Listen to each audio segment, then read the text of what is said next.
Hi guys, Reform UK was already a problem for the Conservatives, but now that Nigel Farage has jumped into the fray and made a pretty big splash, the damage he will do to the Tories ranges from terrible to catastrophic.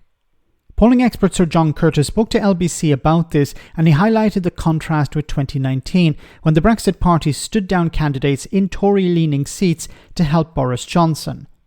Now, like before, they're going to take away some votes from Labour, but where the Tories need to hold on to their seat, the presence of Reform will make those seats that were leaning Tory now flip to Labour.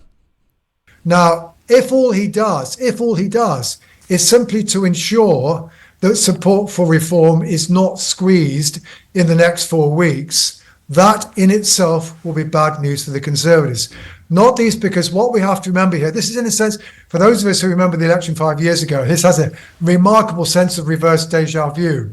5 years ago, Nigel Farage announced he was pulling his Brexit Party candidates out of Conservative-held seats. And in the wake of that, support for the Brexit Party fell quite markedly, even in places where it was standing.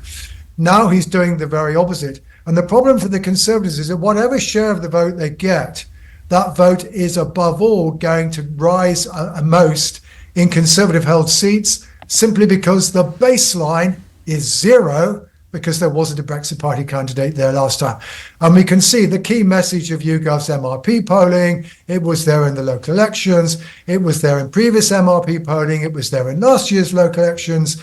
The Conservatives are losing support more heavily in places where they were previously strongest. And one of the reasons for that is indeed the fact that Reform support, the rise in Reform support, as compared with Brexit in 2019, is highest in Conservative-held seats.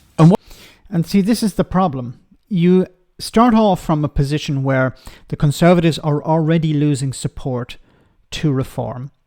And even if Reform poll at 1%, if there's a 1% swing to Reform, that's still a problem for many Conservatives. Now that you have Nigel Farage leading the charge, and he's not going to be quiet, he's going to try and garner as much attention as possible.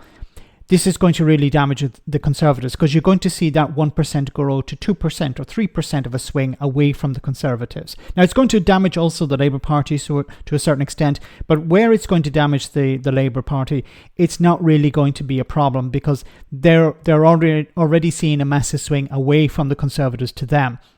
So there will be a little bit of a swing to Labour, but that swing isn't going to really damage Labour, but it is going to damage the Conservatives.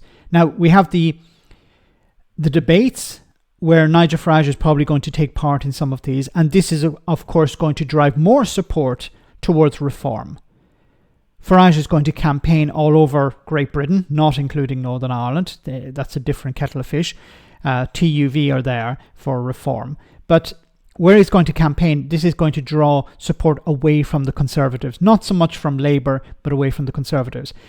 Sir John Curtice also mentioned in this interview, in the full interview, about how, there is no real charisma at the moment, and whether you like Farage or not, he certainly has charisma, and that's going to, of course, damage the Conservatives as well.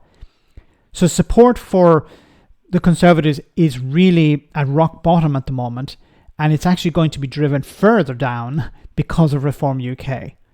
Let me know in the comment section, guys, what you think. As always, your comments are greatly appreciated. Thanks a lot.